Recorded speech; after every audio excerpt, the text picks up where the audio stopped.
Hey everyone, I'm Joe Ziegler, Game Director of VALORANT. It's the middle of Act 3 and our latest Agent Sky just entered the rotation, and by now, you've also battled on our newest map, Icebox. Even with all our teams still working from home, we've been updating VALORANT at an insane pace since launch, all to make sure the hours you put into VALORANT are worth it. This is why getting a 5th map to you earlier than expected was so important to us. Maybe it placed us off cadence, but we needed to meet your legitimate demands for more gameplay variety outside of just new agents. So the maps team and others busted their ass to get Icebox out nearly 3 months early. As a side benefit, we'll also get to see Icebox played by VALORANT pros during the first Strike event in December.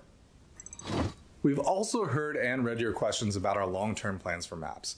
I know we've previously said that we release a new map at the start of every episode, so you probably want to know what happens now that Icebox cut the line.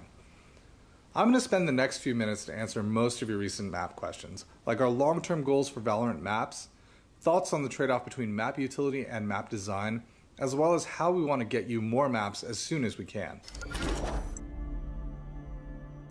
I think everyone's biggest request has been, how do we get more maps? So I'm just going to start there and work backward. Our top priority is increasing our competitive map pool so that you get a diverse range of strategic experiences and settings every night. 4 maps is definitely not enough, and with 5 we're on our way, but I still don't think that's ideal. I'd say we need at least a couple more before we can feel comfortable with our map diversity relative to the needs of both competitive and casual play. We've also heard requests for opening up community maps or modding to trial by fire some new map experiences into VALORANT. Believe me when I tell you we understand the incredible value of community-made maps. Many of our designers, artists, and engineers were recruited from that modding community. This is a discussion we have all the time. It's one Sal Garozzo, senior game designer on maps, has been a constant advocate for. But I'll be straight with you.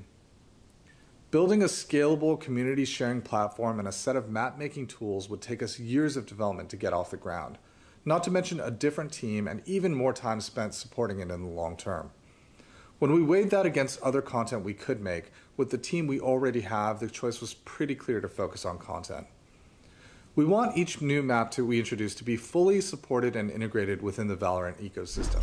A new map should feel grounded in the IP, and we need to have the ability to make balance changes or address exploits as we see them. Fine-tuning a map for competitive play is a long, complicated process. This is why we're investing all of our resources into what we know we can do, making maps. So let's talk about these new maps. What are our long-term goals? Our first goal is to make sure each map brings meaningful new changes that ask you to think about how you approach the space. Our 4 original maps were designed to introduce you to the complexities of VALORANT, especially with so much unique agent utility to play against. Moving forward, I hope you can see how we'll continue challenging the basic concepts of map design in order to promote more diverse strategic play. With Icebox, for example, we have a map that places more emphasis on close skirmishes that demand sharper aim and quicker decision-making to win. From a configuration standpoint, the map is also more complex and interconnected than our previous maps. It's important that the opportunities presented by Icebox's layout create new ways to plan strategically and perform tactically with guns and character abilities.